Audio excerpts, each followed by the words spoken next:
Perfume ಎಲ್ಲಿ ಬೀಳ್ತು? ಇಲ್ಲೇ ಒಳಗಿದೆಯಲ್ಲ, ಅಲ್ಲಿ ತೇಲಾಡ್ತಿದೆ ನೋಡು. ಓ ಅಲ್ಲೇ ಇದೆಯಾ? ಏನಾಗಿದೆ ಗೊತ್ತಾಗ್ತಿಲ್ಲ, ಫುಲ್ ನೋಡಿ ಅಲ್ಲೇ ಲೀಕ್ ಆಗಿದೆ. What is up fam? Hi, so welcome back to my new vlog guys. ಇವತ್ತಿನ ವ್ಲಾಗ್ ಶುರು ಮಾಡ್ತಿರೋದು ನಮ್ಮ ಮನೆ ಕೆಳಗಿಂದ ಪ್ರಶಾಂತ್ ಅನ್ನ ಗಾಡೀಲಿ. ಈಗ ಜಿಮ್ಗೆ ಹೋಗ್ತಾ ಇದ್ದೀನಿ ಆ್ಯಂಡ್ ನಮ್ಮ ಅಕ್ಕ ನಂಗೆ ಒಂದು ಪರ್ಫ್ಯೂಮ್ ಕೊಟ್ಟು ಕಳಿಸಿದ್ಲು, ದುಬೈಯಿಂದ ಬಂದಿದ್ದಾಳಲ್ಲ. ಸೊ ಏನಾಗಿದೆ ಅಂತ ನಿಮ್ಗೆ ತೋರಿಸ್ತೀನಿ ನೋಡಿ. ಆ ಪರ್ಫ್ಯೂಮು ಕಾರಲ್ಲಿ ಹಿಂಗೆ ಇಟ್ಟು ಹೋಗಿದ್ವಿ, ಈಗ ಹಿಂಗಿತ್ತು, ಕ್ಲೀನ್ ಆಗಿರೋ ಥರ ಇತ್ತು. ಹಿಂಗೆ ತೆಗೆದ್ರೆ ಹಿಂಗೆ ಪೀಸ್ ಆಗಿ ಬಿದ್ದಿದೆ. ಏನಾಗಿದೆ ಗೊತ್ತಾಗ್ತಿಲ್ಲ, ಫುಲ್ ನೋಡಿ ಅಲ್ಲೇ ಲೀಕ್ ಆಗಿದೆ. ಅಲ್ಲಿ ಪರ್ಫ್ಯೂಮ್ ಎಲ್ಲ ಅದ್ರಲ್ಲಿ ಬಿದ್ದಿದೆ. ಕಾರಲ್ಲಿ ಫುಲ್ ಗಮ್ ಅಂತಿದೆ. ನಾನು ಹೆಂಗಪ್ಪ ಈ ರೇಂಜಿಗೆ ವಾಸನೆ ಬರ್ತಿದೆ ಕಾರಲ್ಲಿ ಅಂತ ಅಂದ್ಕೊಂಡೆ. ನೋಡ್ರೆ ಹಿಂಗೆ ಆಗ್ಬಿಟ್ಟಿದೆ. ಬಿಸ್ಲಿಗೆ ಲೀಕ್ ಆಗಿದೆ, ಡಮ್ ಬಂದಿದ್ಯಾ ಇಲ್ಲ? ಓ ಶೆಟ್ ಗೈಸ್, ಇದು ಬಿದ್ದಿದೆ, ಇಲ್ಲಿಂದ ಬಿದ್ದಿದೆ. ಇದು ಇಲ್ಲಿ ಬಿದ್ದಿದೆ, ಅದ್ರ ಮೇಲೆ ಬಿದ್ದಿದೆ. ಇಲ್ಲಿತ್ತಲ್ಲ ನೋಡಿ, ಮಾರ್ಕ್ ಇದೆ. ಕರೆಕ್ಟ್ ಶೆಟ್ ಗೈಸ್, ಸಕ್ಕತ್ತಾಗಿತ್ತು ಪರ್ಫ್ಯೂಮು. ಬೇಜಾರಾಗ್ತಿದೆ ನನಗೀಗ. ಯಾಕೋ ನನಗೂ ಪರ್ಫ್ಯೂಮ್ಗೆ ಆಗ್ಬರ್ತಿಲ್ಲ. ರೀಸೆಂಟಾಗಿ 2-3 ಪರ್ಫ್ಯೂಮ್ ಬಿದ್ದು ಹೊಡೆದೋಯ್ತು. ಬೇರೆ ಪರ್ಫ್ಯೂಮ್ ಕಲೆಕ್ಟ್ ಮಾಡೋ ಹುಚ್ಚು ನನಗಿದೆ, ನಿಮ್ಗೆ ಗೊತ್ತಿರೋದೆ. ಬಟ್ ಹಿಂಗೆ ಹೊಡೆದೋದ್ರೆ ಬೇಜಾರಾಗುತ್ತೆ ಇನ್ನು. ಅದು ಬಿಟ್ಟರೆ ಇನ್ನೊಂದು ಪರ್ಫ್ಯೂಮು ಕೊಟ್ಟಿದ್ಲು, ಅದು ನಮ್ಮ ಮನೇಲಿದೆ ಅನಿಸುತ್ತೆ. ಹೋಪ್ಫುಲಿ ಅದಕ್ಕೇನಾಗಿಲ್ಲ ಅಂದ್ಕೊಂಡಿದ್ದೀನಿ.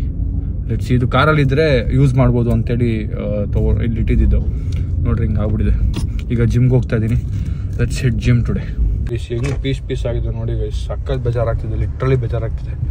ಈ ಮೊದಲೇ ಬ್ಯಾಡ್ ಮೂಡಲ್ಲಿ ಇರ್ತೀನಿ, ಆ ಟೈಮಲ್ಲಿ ಹಿಂಗೆಲ್ಲ ಆಗ್ಬಿಟ್ರೆ ಇನ್ನೂ ಬೇಜಾರು. ಕಾರ್ ಫುಲ್ ಗಮ್ ಅಂತಿದೆ. ಪ್ರಶಾಂತ್ ಅಣ್ಣನ ಗಾಡಿ ಬೇರೆ ಏನು ಬಿಸಿಲಿಗೆ ಡಮ್ ಅಂದಿದೆಯೋ ಇಲ್ಲ ಅದು ಬಿದ್ದೆ ಹೊಡೆದೋಗಿದೆಯೋ ಏನೋ ಗೊತ್ತಾಗ್ತಾಯಿಲ್ಲ. ನೋಡೋಣ, ಪ್ರಶಾಂತ್ ಅಣ್ಣಂಗೆ ಹೋಗೋ ಗಾಡಿ ಕೊಡಬೇಕು ವಾಪಸ್ಸು. ಜಾಸ್ತಿ ದಿನ ಇಟ್ಕೊಳಕ್ಕೂ ಆಗಲ್ಲ ಗೈಸ್, ಪಾಪ ಅಣ್ಣಂಗೂ ಕೆಲಸಗಳಿರ್ತವೆ. ಸೊ ನನ್ನ ಗಾಡಿ ಅದು ಲಾಕ್ದು ಸರಿ ಮಾಡಿಸ್ಬೇಕಿತ್ತು, ಟೈಮ್ ಇರಲಿಲ್ಲ. ಸೊ ಅದಕ್ಕೆ ಹಂಗೆ ಬಿಟ್ಟಿದ್ದೀನಿ. ಅದನ್ನು ಸರಿ ಮಾಡಿಸಿ ನಮ್ಮ ಸ್ಕೋಡಿ ಬೋಡಿನ ಯೂಸ್ ಮಾಡಬೇಕು ಗೈಸ್. ಪ್ರೋಟೀನ್ ಕುಡಿದು ಪ್ರೀ ವರ್ಕೌಟ್ ಕುಡಿತಿದ್ದೆ. ಸಿಪ್ ಕುಡಿಬೇಕಾದ್ರೆ ಒಂದು ಡ್ರಾಪ್ ಕಣ್ಣಿಗೆ ಬಿದ್ದುಬಿಡ್ತು. ಕಣ್ಣು ಉರಿತಾ ಇದೆ. ಯಾಕೋ ಇವತ್ತಿನ ದಿನ ಸರಿ ಇಲ್ಲ ಅನ್ನಿಸ್ತದೆ ನನಗೆ. ಯಪ್ಪ. ಸೊ ಜಿಮ್ ಬಂದಿದ್ದೆ. ನಾನು ಜಿಮ್ಮಲ್ಲಿ ವರ್ಕೌಟ್ ಮುಗಿಸಿ ಹೋಗ್ತಾ ಇದ್ದೀನಿ. ಆ್ಯಂಡ್ ಏನಂತಾರೆ, ಜಿಮ್ದು ವೀಡಿಯೋಸ್ ಏನೋ ತೊಗೋತಾಯಿಲ್ಲ, ಬಿಕಾಸ್ ಒಂದೇ ಸರಿ ಫುಲ್ಲು ಟ್ರಾನ್ಸ್ಫಾರ್ಮೇಷನ್ ಆದಮೇಲೆ ಮಾಡೋಣ ಅಂತ. ನನಗೆ ಎಷ್ಟೋ ವಿಷಯ ಗೊತ್ತಿರಲಿಲ್ಲ. ದಿನ ಹೆವಿ ಪ್ರೋಟೀನ್ ಹೊಡಿತಾ ಇದ್ದೆ, ಪ್ರೋಟೀನ್ ಪೌಡರು ಅದು ಇದು ಎಲ್ಲ. ನನಗೆ ಮೊನ್ನೆ ಗೊತ್ತಾಯಿತು, there are some multivitamins all that ತೊಗೋಬೇಕು. ಕಿಡ್ನಿ ಲಿವರ್ ರಿಲೇಟೆಡ್ ಎಲ್ಲ ಟ್ಯಾಬ್ಲೆಟ್ಸ್ ಎಲ್ಲ ತೊಗೋಬೇಕು. ಅದು ತೊಗೊಂಡ್ರೆ ಇಟ್ಸ್ ಸೇಫ್ ಅಂತ. ಬಿಕಾಸ್ ನಾನು ತೊಗೋತಿರೋ ಪ್ರೋಟೀನ್ ಲೆವೆಲ್ಗೆ ಒಂಚೂರು ಸೇಫ್ ಆಗಿರೋದು ಇಂಪಾರ್ಟೆಂಟ್. ನನ್ನ ಕಿಡ್ನಿ ಸ್ಟೋನ್ ಇಶ್ಯೂ ಆಯ್ತಲ್ಲ. ಸೊ ಅದಕ್ಕೆ ಅದರದ್ದು ಏನು ಅಂತ ನೋಡಬೇಕು. ನಾನು ನನ್ನ ಫ್ರೆಂಡಿಗೆ ಹೇಳಿದ್ದೀನಿ, ಅವ್ರು ತರಿಸ್ತೀನಿ ಅಂತ ಹೇಳಿದ್ದಾರೆ. ತರಿಸಿದ್ಮೇಲೆ ಅದನ್ನು ತೊಗೊಂಡು ಮ್ಯಾನೇಜ್ ಮಾಡಬೇಕು. ಈಗ ಪ್ರಶಾಂತ್ ಅಣ್ಣಂಗೆ ಕಾಲ್ ಮಾಡಬೇಕು. ಪ್ರಶಾಂತ್ ಅಣ್ಣ ನನ್ನ ಪ್ರಕಾರ ಆಫೀಸಲ್ಲಿ ಇರ್ತಾರೆ. ಅವ್ರು ಬಂದಮೇಲೆ ಹೋಗಿ ಕಾರ್ ಕೊಟ್ಟು ಒಂದು ಸ್ವಲ್ಪ ಹೊತ್ತು ಮಾತಾಡ್ಕೊಂಡು ಅಣ್ಣನ ಹತ್ರ ವಾಪಸ್ ಮನೆಗೆ ಹೋಗೋದು. ಈಗ ಕೇಳೋಣ, ಇಲ್ಲ ಫಸ್ಟು ಮನೆಗೆ ಹೋಗಿ ಆಮೇಲೆ ಪ್ರಶಾಂತ್ ಅಣ್ಣ ಕಾಲ್ ಮಾಡಿದ್ಮೇಲೆ ಅವ್ರ ಆಫೀಸ್ ಹತ್ರ ಹೋಗೋಣ ಅಂದ್ಕೊಂಡಿದ್ದೀನಿ. ಲೆಟ್ಸಿ. ಸೊ ನಾನು ಕಾರ್ ಪ್ರಶಾಂತ್ ಅಣ್ಣಂದು ನಿಲ್ಲಿಸಿದ್ದೆ. ಪ್ರಶಾಂತ್ ಅಣ್ಣಂಗೆ ಇಲ್ಲೊಂದು ಗೋಬಿ ಇದೆ, ಆ ಗೋಬಿ ಅಣ್ಣಂಗೆ ಇಷ್ಟ. ನಾನು ಇಲ್ಲೇ ಇದ್ದೀನಿ ಅಂತ ಹೇಳಿದೆ, ಕಾರ್ ಕೊಡೋಕೆ ಬರ್ತಾ ಇದ್ದೀನಿ ಅಂದೆ. ಹಂಗೆ ಗೋಬಿ ತಂದುಬಿಡು ಅಂತ. ಸೊ ಗೋಬಿ ಇಸ್ಕೊಂಡು ಈಗ ಅಣ್ಣಂಗೆ ಕೊಟ್ಬಿಟ್ಟು, ಕಾರು ಕೊಟ್ಬಿಟ್ಟು ಒಂದು ಆಟೋಲ್ಲಿ ವಾಪಸ್ ಬರೋಣ. ನಾನು ಗೋಬಿ ತಿನ್ನಂಗಿಲ್ಲ, ಬರೀ ಪ್ರೋಟೀನ್ ಅಷ್ಟೇ ನಮ್ಮದು. ಹಂಗೆ ಇಲ್ಲೊಂದು ಮೀನು ಅಂಗಡಿ ಇದೆ. ನಮ್ಮ ಅಪ್ಪಂಗೆ ಫಿಶ್ ಅಂದರೆ ಇಷ್ಟ. ಸೊ ನಮ್ಮ ಅಪ್ಪಂಗೆ ಫಿಶ್ಶು ಇಸ್ಕೊತಾ ಇದ್ದೀನಿ. ಹಂಗೆ ಕಾರ್ ಕೊಟ್ಟಮೇಲೆ ನಮ್ಮಪ್ಪ ಮನೆಗೆ ಹೋಗ್ಬೇಕಲ್ಲ, ನಾವು ಅಪ್ಪಂಗೆ ಕೊಡೋಣ ಅಂತ. ಸೊ ಕಣ್ಣಿಗಾದರೆ ಮತ್ತೆ ಮನೇಲಿ ಬಿಸಿ ಮಾಡ್ಕೊಳ್ಳೋಣ. ಲೆಟ್ಸಿ ಏನಾಗುತ್ತೆ. ಬಟ್ ತೊಗೋಬೇಕು ಅನ್ನಿಸ್ತು, ತೊಗೋತಾ ಇದ್ದೀನಿ. ಅದು ಬಿಟ್ಟರೆ just taking time sitting here and ಮಾಡೋಕ್ಕೆ ಸ್ವಲ್ಪ ಲೈಟ್ ಆಗ್ತಿದೆ. ವೆಯ್ಟಿಂಗ್. ಹಳೇ ಕಾಲದ ಬಸ್ ನೋಡಿ, ಹಳೇ ಕಾಲದ್ದು ಅಂದರೆ ಅಷ್ಟು ಒಳ್ಳೆಯದಲ್ಲ. ನಮ್ಮ ಚಿಕ್ಕ ವಯಸ್ಸಲ್ಲಿ ಇದ್ದಿದ್ದು ಬಸ್ ಇದು, ನಾವು ಚಿಕ್ಕವರಿದ್ದಾಗಿದ್ದಿದ್ದು ಬಸ್. ಇವಾಗೆಲ್ಲ ಎಲೆಕ್ಟ್ರಿಕ್ ಬಸ್ ಎಲ್ಲ ಬಂದ್ಬಿಟ್ಟಿದೆ. ಸೊ ಫೈನಲಿ 1 hour ಇಲ್ಲೇ ಆಗೋಯ್ತು ಕಾದು ಮೀನು ಮಾಡೋಷ್ಟರಲ್ಲಿ. ಅವರು ಈಗ ಹೊರಟಿದ್ದೀನಿ. ಬಟ್ ಪ್ರಶಾಂತ್ ಅಣ್ಣ ಮನೆ ರೋಡು ಫುಲ್ಲು, ಈಗ ಇದು ಆಫೀಸ್ಗೆ ಹೋಗ್ತಾರಲ್ಲ, ಪ್ರಶಾಂತ್ ಅಣ್ಣ ಮನೆ ಹತ್ರ ಹೊರಟ್ಬಿಟ್ಟಿದ್ದಾರಂತೆ. ನೆಕ್ಸ್ಟ್ ಲೆವೆಲ್ ಟ್ರಾಫಿಕ್ ಇರುತ್ತೆ. ಹೋಪ್ಫುಲಿ ಬೇಗ ಹೋಗಿ ತಲುಪಿದ್ರೆ ಸಾಕು. ಆ ರೋಡ್ ಫುಲ್ಲು ನಿಮ್ಗೆ ತೋರಿಸ್ತೀನಿ ಬನ್ನಿ. ಈಗ ಎಷ್ಟು ಜಾಮ್ ಇರುತ್ತೆ ಅಂದರೆ, ಮುಂಚೆ ಹಂಗಿರಲಿಲ್ಲ. ಈಗ ಒಂದು ಮಾಲ್ ಆಗಿದೆ ಇಲ್ಲಿ. ಆ ಮಾಲ್ ಆದಮೇಲೆ ಆ ರೋಡ್ ಅಂತೂ next level jam. Hopefully traffic ಇಲ್ಲ ಅಂತ ಅಂದ್ಕೊಂಡು ಹೋಗ್ತಾ ಇದ್ದೀನಿ. ಈಗ ಹೆಂಗೆ ಆದರೂ ಕಾರ್ ಕೊಡಲೇಬೇಕಲ್ಲ. ಲೆಟ್ಸಿ. ಸೊ ಫ್ಯೂಲೇ ಇಲ್ಲ ಪ್ರಶಾಂತ್ ಅಣ್ಣ ಗಾಡೀಲಿ. ಅದ್ರ ಆಪೋಸಿಟ್, ಅವ್ರ ಮನೆಗೆ ಹೋಗೋ ಆಪೋಸಿಟ್ ರೋಡಲ್ಲಿ ಫ್ಯೂಲ್ ಅಂಗಡಿ ಇರೋದು, ಪೆಟ್ರೋಲ್ ಬಂಕ್. ಅಯ್ಯೋ ಲೈನ್ ನೋಡಿ ಇಲ್ಲಿ, ಅಪ್ಪ ನೋಡಿ ಲೈನ್ ಫ್ಯೂಲ್ಗೆನೆ. ಏನು ಮಾಡಲಿ, ಹೋಗ್ಬಿಡ್ಲಾ ವೆಯ್ಟ್ ಮಾಡಲ ಗೈಸ್. ಸೊ ಅಲ್ಲಿಂದ ಹೊರಟೆ. ಅಲ್ಲಿ ಪೆಟ್ರೋಲ್ ಆಗಲ್ಲ ಅಂತ ಗೊತ್ತಾಯಿತು, ತುಂಬ ಲೈನ್ ಇತ್ತು. ಸೊ ಪ್ರಶಾಂತ್ ಅಣ್ಣ ಮನೆ ಆನ್ ದ ವೇ ಒಂದು ಪೆಟ್ರೋಲ್ ಬಂಕ್ ಇದೆ, ಅಲ್ಲಿ ಪೆಟ್ರೋಲ್ ಹಾಕ್ತಾ ಇದ್ದೀನಿ. ಈಗ ಕಾರ್ ಕೊಟ್ಬಿಟ್ಟು ವಾಪಸ್ ಹೋಗಬೇಕು. ಆ್ಯಂಡ್ ಇದನ್ನೂ ಕ್ಲೀನ್ ಮಾಡಿಲ್ಲ. ಪ್ರಶಾಂತ್ ಅಣ್ಣಂಗೆ ತೋರಿಸ್ಬಿಟ್ಟೆ ಕ್ಲೀನ್ ಮಾಡೋಣ ಅಂತ ಸುಮ್ಮನೆ ಹಂಗೆ ಇಟ್ಟಿದ್ದೀನಿ. ಸೊ ಗೈಸ್, ಪೇಮೆಂಟೇ ಆಗ್ತಾಯಿಲ್ಲ ನನ್ನದ್ರಲ್ಲಿ. ಏನೋ ಸರ್ವರ್ ಇಶ್ಯೂ ಆಗಿಬಿಟ್ಟಿದೆ.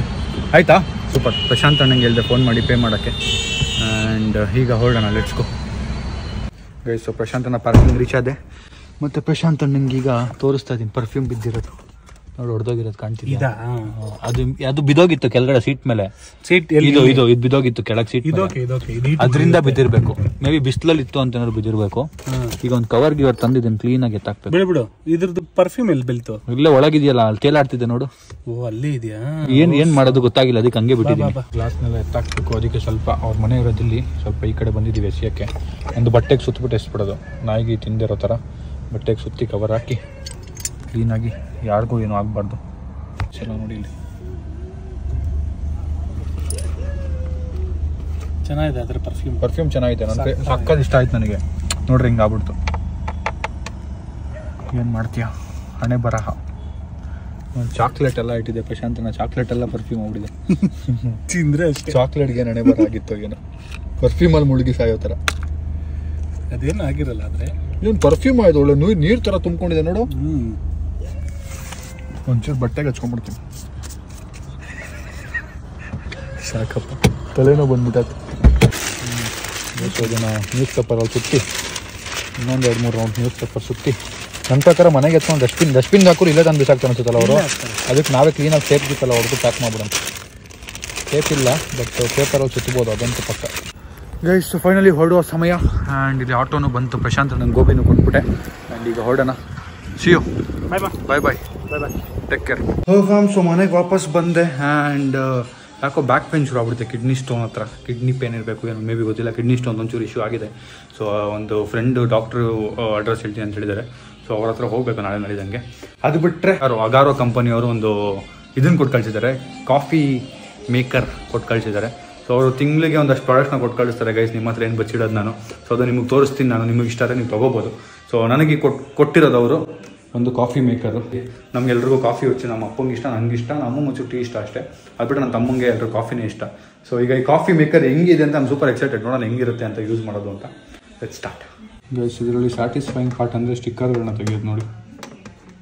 ಹೆಂಗಪ್ಪ ಇದು, ಇದನ್ನು ತೆಗಿಬೇಕು. ಇದನ್ನು ತೆಗೆದ್ರೆ ಒಂಚೂರು ನೀರು ಹಾಕಬೇಕು.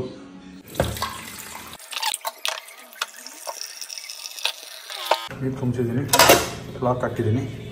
ವಾಪಸ್ ಈಗ ಇಲ್ಲಿ ಫಿಕ್ಸ್ ಮಾಡಬೇಕು. ಲಾಕ್ ಆಯಿತು, ಈಗ ನೀರಿದೆ. ಆ್ಯಂಡ್ ಈಗ ಇದನ್ನು ಆನ್ ಮಾಡೋದು ಹೆಂಗೆ ಅಂತ ಗೊತ್ತಿಲ್ಲ ನನಗೂ. ಮ್ಯಾನ್ಯಲ್ ಹೋಗ್ತಾ ಇದ್ದೀನಿ, ಸ್ವಿಚ್ ಆನು. ಫಸ್ಟು ಕಪ್ ಎತ್ಕೊಂಡೆ. ಈ ಕಪ್ಪು ತಗೊಂಡು ಹೊಡೆದಿದೆ, ಅದಕ್ಕೆ ಪುಟಾಣಿ ಕಪ್ಪು ನಮ್ಮಲ್ಲಿ ಇನ್ನೂ ಎಲ್ಲಿದೆ ಗೊತ್ತಿಲ್ಲ. ನನಗೆ ಸಿಕ್ಕಿದ್ದು ಒಂಚೂರು ಡ್ಯಾಮೇಜ್ ಆಗಿದೆ, ಬೇಜಾರು ಮಾಡ್ಕೊಬಿಡಿ. ನಮ್ಮ ಅಮ್ಮ ಎಲ್ಲೆಲ್ಲ ಇಟ್ಟಿರ್ತಾರೆ ಕಪ್ಸು ಐಟಮ್ಸ್ ಏನೋ, ನನಗೆ ಐಡಿಯಾನೇ ಇಲ್ಲ. ಸೊ ಈಗ ನಾನು ಮಿಷಿನ್ನ ಶುರು ಮಾಡ್ತೀನಿ. ಇದ್ರ ಜೊತೆಗೆ ಇನ್ನೊಂದಷ್ಟು ಡಿಫ್ರೆಂಟ್ ಮೆಜರ್ಮೆಂಟ್ಸ್ ಮಾಡೋಕ್ಕೆ ಒಂದಷ್ಟು ಎಕ್ವಿಪ್ಮೆಂಟ್ಸ್ ಕೊಟ್ಟಿದ್ದಾರೆ, ಇದು ಮತ್ತು ಇದೆರಡು. ಸೊ ಇದರ ಮೇಲೆ ಇದನ್ನು ಇಟ್ಟಬೇಕು ಅಂತೆ ನಾನು ಅಲ್ಲಿ ಓದಿದೆ. ಈಗೆಲ್ಲ ಇದರಲ್ಲಿ ಕಾಫಿ ಬೀನ್ಸ್ ತುಂಬಿಸ್ಬೇಕು. ಸೊ ಈಗ ಕಾಫಿ ತುಂಬಿಸೋಣ. ಸೊ ಇದನ್ನ ಇಟ್ಕೊಂಡು ನಾರ್ಮಲ್ ಕಾಫಿ ಅಲ್ಲ, ಎಕ್ಸ್ಪ್ರೆಸ್ಸೋ ಕಾಫಿ ಅಂದರೆ ಒಂಥರ ಡಿಫ್ರೆಂಟ್ ಕಾಫಿ ಟ್ರೈ ಮಾಡೋದು. ಸಿಂಪಲ್ ಯೂಸ್ ಮಾಡೋದು. ಇದು ಆನ್ ಪ್ಲಗ್ಗೆ ಆನ್ ಮಾಡಿಲ್ಲ. ಗೈಸ್ ಇದು ಅನಲಾಗ್ ಥರ್ಮಾಮೀಟರು. ಇದು ಹೀಟ್ ಎಷ್ಟಿದೆ ಏನು ಅಂತೆಲ್ಲ ಹೇಳುತ್ತೆ. ಇದು ಟೆಂಪ್ರೇಚರ್ನ ಕಂಟ್ರೋಲ್ ಮಾಡುತ್ತೆ for optimal coffee extraction. 2 button ಇದೆ. ಒಂದು ವಾಟರ್ ಟೆಂಪ್ರೇಚರ್ನ ಕಂಟ್ರೋಲ್ ಮಾಡುತ್ತೆ, ಮತ್ತು ಇನ್ನೊಂದು ಹಾಲ್ನ ಮಿಕ್ಸ್ ಮಾಡಿಸ್ತೀವಲ್ಲ ಅದಕ್ಕೆ, ಅದು ನಿಮ್ಗೆ ತೋರಿಸ್ತೀನಿ ಈಗ. ಸೊ ಇದರಿಂದ ಡಿಫ್ರೆಂಟ್ ವೆರೈಟೀಸ್ ಆಫ್ ಕಾಫೀಸ್ನ ಮಾಡ್ಬೋದಂತೆ. I am super excited. So coffee ಹಾಕಿ ಟ್ರೈ ಮಾಡೋಣ ಹೆಂಗಾಗುತ್ತೆ ಅಂತ. ಸೊ ಇದು ಮೆಜರ್ ಮಾಡಕ್ಕೆ ಕೊಟ್ಟಿರೋದು, ಇದೆಲ್ಲ ಕಾಫಿನ ಇದಕ್ಕೆ ಹಾಕಬೇಕು. ಇದು ನೋಡಿ, ಇದರಿಂದ ಹಿಂಗಿದೆ, ಕ್ಲೀನಾಗಿ ಪ್ರೆಸ್ ಮಾಡಬೇಕು. ನನಗೆ ಎಷ್ಟು ನಮ್ಮ ಬಂದ ನಂಗೆ ಇನ್ನೊಂದು ಕಪ್ ಹುಡುಕ್ ಕೊಟ್ಟರು. ಈಗ ಆನ್ ಮಾಡೋಣ.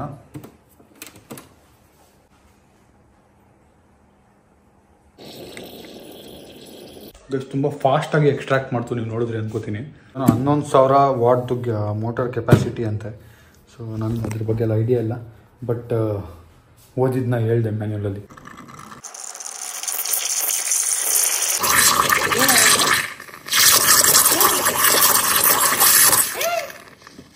ನೋಡಿದ್ರಲ್ಲ ಎಷ್ಟು ಪವರ್ ಹೆಂಗಿದೆ ನೋಡಿದ್ರ.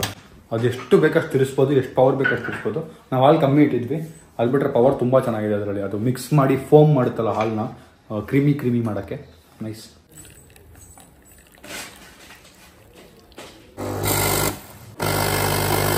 ನಮ್ಮ ಕುಡಿತಿದ್ದ ಕಾಫಿನ ಹೆಂಗಿದೆ?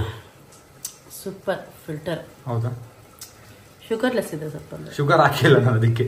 ಸೊ ಈ ಆಫೀಸಸ್ ಮತ್ತು ಬೇರೆ ಕಡೆ ಎಲ್ಲ ಇದು ಯೂಸ್ ಆಗುತ್ತೆ ತುಂಬ. ನನ್ನ ಪ್ರಕಾರ ಮನೇಲೂ ಯೂಸ್ ಆಗ್ಬೋದು, ಒಂದಷ್ಟು ಸ್ಟ್ಯಾಂಡರ್ಡೈಸ್ಡ್ ಮನೇಲಿದ್ದರೆ ಮೇ ಬಿ ನಮ್ಮ ಮನೇಲಿ ಈಗ ಸದ್ಯಕ್ಕೆ ಅದು ಯೂಸ್ ನಮ್ಮ ಮನೇಲಿ ನಾನು ಎತ್ತಿಟ್ಬಿಟ್ಟು ನಮ್ಮ ಮನೆ ಸ್ವಂತ ಮನೆ ಕಟ್ಟಿದಾಗ ಅದನ್ನ ಇಡ್ತೀನಿ ಗೆಸ್ಟ್ ಬಂದಾಗ ಯೂಸ್ ಮಾಡೋಕ್ಕೆ. ಬಟ್ ನನಗೆ ಇಷ್ಟ ಆಯಿತು ಪ್ರಾಡಕ್ಟ್. ಕಾಫಿ ಮೇಕರ್ನ ತೊಗೋಬೋದು. ಸೊ ಈಗ ನಮ್ಮ ಊಟ ಹಾಕ್ಕೊಡ್ತಾರೆ. ನಾನು ಊಟ ನಮ್ಮ ಹಾಕ್ಕೊಟ್ಟಿದ್ರು ನೋಡಿ, ಫಿಶ್ಶು ಮತ್ತು ರೈಸು. ನಾನು ಅದರಿಂದ ಇದನ್ನು ಮಾಡಿಕೊಂಡೆ, ಇದನ್ನು ಬಿಟ್ಬಿಟ್ಟಿದ್ದೆ, ಈಗ ತಿನ್ನಬೇಕು. ಶುಗರ್ ನಾನು ಆ್ಯಕ್ಚುಲಾಗಿ ಕಟ್ ಮಾಡ್ತೀನಿ, ಅಲ್ಲಿ ಶುಗರ್ ಆಗ್ತಾಯಿಲ್ಲ. ಆದಷ್ಟು ಶುಗರ್ ಸ್ವೀಟ್ನ ಅವಾಯ್ಡ್ ಮಾಡ್ತಾ ಇದ್ದೀನಿ. ಗ್ಯಾರಂಟಿಯಿಂದ ಹೇಳ್ಬೋದು ನಮ್ಮ ಮನೇಲಿ ಮಾಡೋ ಕಾಫಿಗಿಂತ ಡ್ಯಾಮ್ ಬೆಟರ್ ಅಲ್ವಾ? ನಮ್ಮ ಮನೇಲಿ ಏನು ಕುಡಿತೀವಿ ಅದಕ್ಕಿಂತ ಸಕ್ಕತ್ತಾಗಿದೆ. ಹೋಟೆಲ್ ಕಾಫಿ ಥರ ಇದೆ. ಸೊ ಅಷ್ಟೇ ಆ ಕಾಫಿ ಕತೆ. ಅದು ನಾನು ನಮ್ಮ ಮನೆ ಹೊಸ ಮನೆ ಹೇಳ್ದಂಗೆ ಮಾಡಿದ್ರೆ ಮಾಡ್ತೀನಲ್ಲ, ಮಾಡೇ ಮಾಡ್ತೀನಿ. ಮಾಡಿದಾಗ ಅದನ್ನಲ್ಲಿ ಶಿಫ್ಟ್ ಮಾಡೋಣ. ಈಗ ಸದ್ಯಕ್ಕೆ ಅದನ್ನು ಪ್ಯಾಕ್ ಮಾಡಿ ಇಟ್ಬಿಡ್ತೀನಿ, ಬಿಕಾಸ್ ಇಲ್ಲೆಲ್ಲೂ ನಾವು ಅದನ್ನು ಮೇಂಟೈನ್ ಮಾಡೋಕ್ಕಾಗಲ್ಲ ಪ್ರಾಪರಾಗಿ. ಅದಕ್ಕೆ ಸೊ ಈಗ ಇಲ್ಲಿ ಊಟ ಮಾಡೋಣ. ಫಸ್ಟು ಹಸುವಾಗ್ತಿದೆ. ನನಗೆ ಕಿಡ್ನಿ ಸ್ಟೋನ್ದು ಪೇನ್ ಶುರುವಾಗಿದೆ ಆ್ಯಕ್ಚುಲಾಗಿ, ಬ್ಯಾಕ್. ಅದ್ರ ಬಗ್ಗೆ ಯೋಚನೆ ಮಾಡೋಕ್ಕೆ ಶುರು ಮಾಡಿದೆ, ಅದೇ ಶುರುವಾಗೋಯ್ತು. ಸ್ವಲ್ಪ ಬೇಗ ಮಲ್ಕೋಬೇಕಷ್ಟೇ ಈಗ ತಿಂದು.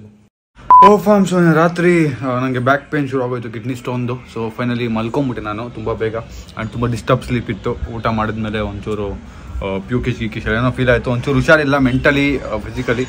Lot going on in life guys. ಒಂದು ಟೈಮ್ ಬಂದಾಗ ಹೇಳ್ತೀನಿ. But I am recovering slowly with everything. ನನ್ನ ಲೈಫಿನ one of the hardest time ಅಂತ ಹೇಳಿದ್ರೆ ತಪ್ಪಾಗಲ್ಲ. I am facing it and I am going through it. Time ಬಂದಾಗ ನಿಮಗೂ ಹೇಳ್ತೀನಿ. ಸೊ ವ್ಲಾಗ್ನ ಎಂಡ್ ಮಾಡ್ತೀನಿ ಗೈಸ್. ವ್ಲಾಗ್ ಇಷ್ಟ ಆಗಿದೆ ಅನ್ಕೋತೀನಿ. ಇಷ್ಟ ಲೈಕ್ ಮಾಡಿ, ಶೇರ್ ಮಾಡಿ, ಕಮೆಂಟ್ ಮಾಡಿ, ಸಬ್ಸ್ಕ್ರೈಬ್ ಮಾಡಿ. See in the next vlog. Thank you so much watching. Lots of love. Bye. So ಇವತ್ತಿನ ಬೆಸ್ಟ್ ಮೂಮೆಂಟ್ ಬಂದು ನಮ್ಮ ಮನೆಗೆ ಆ ಕಾಫಿ ಮೇಕರು, ಅದೇನೋ ಐಟಮ್ಸ್ ಎಲ್ಲ ಬರ್ತಿದ್ದಲ್ಲ, ಅದೆಲ್ಲ ತೊಗೋಬೇಕು ಅಂತ ಒಂದು 4 ವರ್ಷ 5 ವರ್ಷ ಹಿಂದೆ ಜ್ಞಾಪಿಸ್ಕೊಂಡೋದಲ್ಲ. ಕನಸು. 1 ತಿಂಗಳದು ಸಂಬಳ ನಂದು ಒಂದು ಟೈಮಲ್ಲಿ, ನಿಜ ಹೇಳ್ಬೇಕಂದ್ರೆ ಆ ಥರ ಇದ್ದಿದ್ದು ಪರಿಸ್ಥಿತಿ. And life has change now and I am grateful for it. I am gonna work more hard. ಇನ್ನೂ ಜಾಸ್ತಿ ಕಷ್ಟಪಟ್ಟು ಇನ್ನೂ ಲೈಫ್ನ ಬೆಟರ್ ಮಾಡ್ಕೊತೀನಿ. Thank you. ಬಾಯ್.